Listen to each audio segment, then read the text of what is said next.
how to make Instagram Reels. Now, let's say you want to create a fun reel to share to others. Now, all you have to do is to click on this plus button right here. And once you're here, you just have to go to Reels and tap on Camera.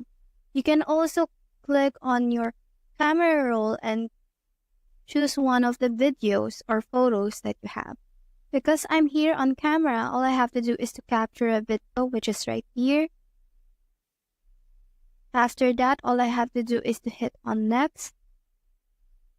And now I can edit this specific video that I have captured and add music to it. I can also add text to it.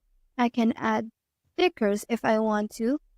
And I can also add a filter or an effect to this specific reel. Once I'm done editing, all I have to do is to hit on next and share this specific reel to my Instagram. So that's how to make Instagram Reels. Hope you help.